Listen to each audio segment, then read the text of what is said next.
जय मां दुर्गा मित्रों, 3 मार्च 2026 को चंद्र ग्रहण भारत में कहां कहां दिखेगा, भाग 2 में आप सभी मित्रों का स्वागत है। जब सूर्य, पृथ्वी और चंद्रमा एक सिद्ध में आ जाते हैं और पृथ्वी सूर्य तथा चंद्रमा के बीच आकर अपनी छाया चंद्रमा पर डाल देती है, यह घटना केवल पूर्णिमा के दिन ही संभव होती है, क्योंकि उसी दिन चंद्रमा पृथ्वी से ठीक सामने होता है। अब क्योंकि होली का पर्व भी फाल्गुन मास की पूर्णिमा को मनाया जाता है, इसलिए उसी पूर्णिमा तिथि पर खगोलीय गणना के अनुसार पृथ्वी की छाया चंद्रमा पर पड़ती है, तो होली और चंद्र ग्रहण एक ही दिन आ जाते हैं।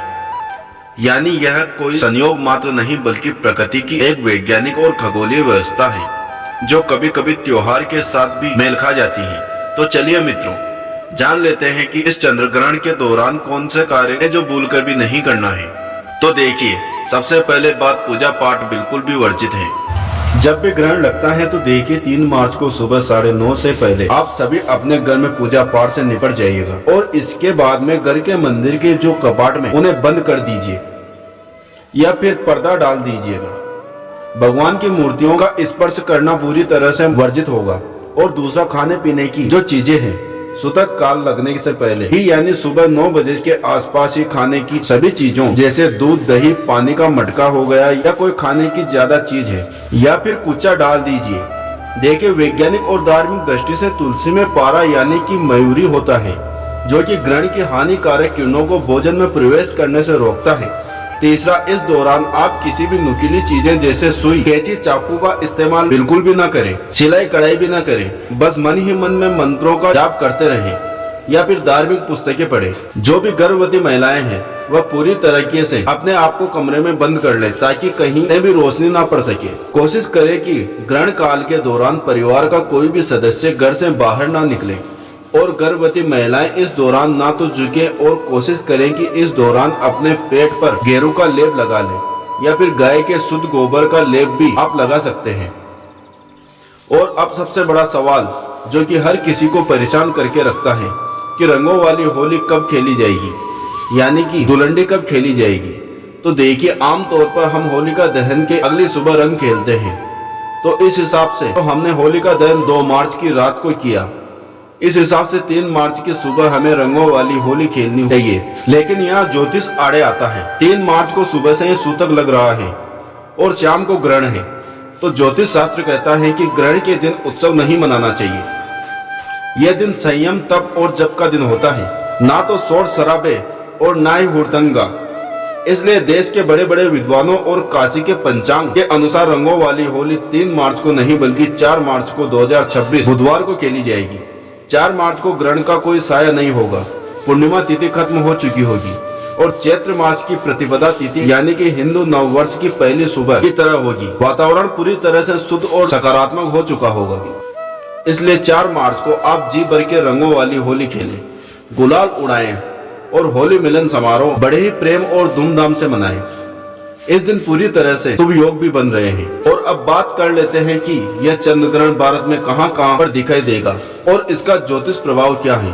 तो देखिए, चंद्र ग्रहण मुख्य रूप से एशिया, ऑस्ट्रेलिया, अमेरिका और प्रशांत महासागर के क्षेत्रों में दिखाई देगा। ज्योतिष की दृष्टि से यह ग्रहण सिंह राशि और पूर्वा फाल्गुनी नक्षत्र में लग रहा है। इसका मतलब यह है कि जिन लोगों की सिंह राशि है उन्हें इस दिन थोड़ा ज्यादा संभल कर रहने की आवश्यकता है।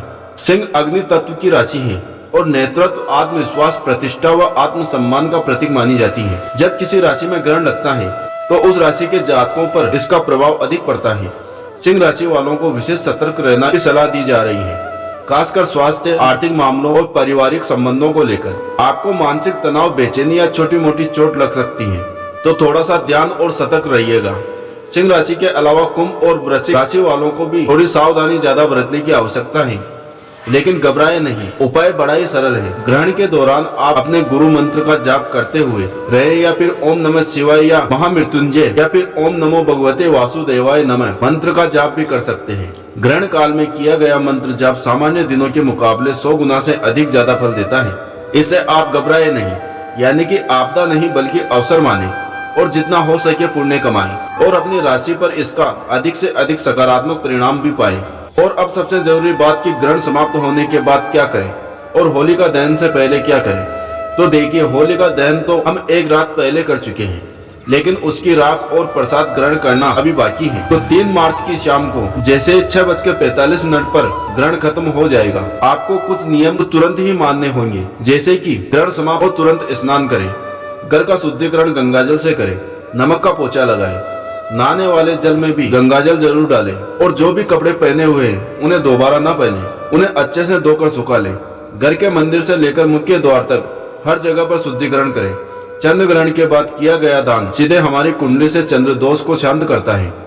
क्योंकि यह होली का समय है, आप किसी गरीब व्यक्ति को, सफाई कर्मचारी या ब्राह्मण को जितना हो सके सभी वस्तुओं का दान करें, जैसे कि चावल हो गया, चीनी, दूध, सफेद मिठाइयाँ, चांदी का टुकड़ा या फिर सफेद कपड़ा भी आप दान कर सकते हैं। यह दान आपके घर में सुख शांति लेकर आएगा। और अब जान लेते हैं कि इसका किस राशि पर क्या प्रभाव पड़ेगा। तो देखिए, सबसे पहले बात करते हैं सिंह राशि की। तो देखिए, सिंह राशि के जातकों के लिए इस समय चंद्र ग्रहण का प्रभाव काफी लाभकारी भी साबित हो सकता है। और विशेष रूप से बात करें तो छात्रों के लिए यह समय प्रतियोगिता परीक्षाओं और अध्ययन में सफलता दिलाने वाला है। जो लोग राजनीतिक, प्रशासन या फिर सरकारी सेवाओं से जुड़े हुए हैं, उनके लिए यह ग्रहण काफी तरह से खुशखबरियां लेकर आने वाला है। नई गाड़ी, विवाह के योग भी बनते नजर आ रहे हैं। कर्क राशि चंद्रमा आपकी ही राशि के स्वामी है। ऐसे में चंद्र ग्रहण का आपके जीवन का प्रतिकूल प्रभाव देखने को मिल सकता है। ग्रहण आपके धन भाव में लगेगा, इसलिए आर्थिक मामलों को लेकर सतर्क रहे। अगर संभव हो तो ग्रहण के दिन और इससे कुछ दिनों बाद तक धन से जुड़ा कोई बड़ा फैसला न लें। सामाजिक स्तर पर वाणी का प्रयोग आपको सोच समझकर करना चाहिए। सेहत का भी आपको ख्याल रखना होगा। आपको आंख, गले और उदर से संबंधित स्वास्थ्य समस्याएं हो सकती हैं।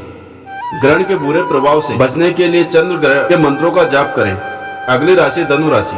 धनु राशि के जितने भी जातक हैं, इस चंद्र ग्रहण के प्रभाव शुभ और फलदायी बने रहेंगे। इस समय आपको कोई भी वाहन या संपत्ति प्राप्त हो सकती है, जिससे आपकी आर्थिक स्थिति मजबूत होगी। इसके अलावा दैनिक आय में भी वृद्धि के योग है और निवेश से भी अच्छा लाभ मिलने के संकेत मिल रहे हैं। अभी 15 दिन पहले जो सूर्य ग्रहण हम सभी ने देखा है, उसे भी हमारी कुंडली पर काफी गहरा असर पड़ा है।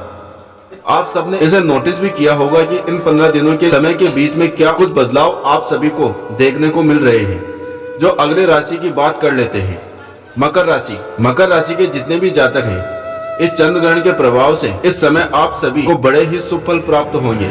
विदेश जाने के योग भी बन रहे हैं और अगर आप सरकारी नौकरियां की तैयारियां कर रहे हैं तो बहुत जल्द शुभ परिणाम आपको मिलने वाला है। विवाह के योग भी बनते हुए नजर आ रहे हैं। इसके अलावा आर्थिक स्थिति बहुत मजबूत होगी और धन का प्रभाव बढ़ेगा। इसके साथ ही आने वाले समय में आप सभी को समाज में मान, सम्मान और प्रतिष्ठा की भी प्राप्ति होगी। कुल मिलाकर यह समय मकर राशि के जातकों के लिए करियर, धन और सामाजिक प्रतिष्ठा की दृष्टि से फलदायी रहेगा। अब बात करते हैं 6 ऐसी राशियां की जिनका भाग्य इस चंद्र ग्रहण पर चमकने वाला है। इस चंद्र ग्रहण का प्रभाव कुछ राशियों के लिए आर्थिक दृष्टि से भी काफी महत्वपूर्ण रहने वाला है।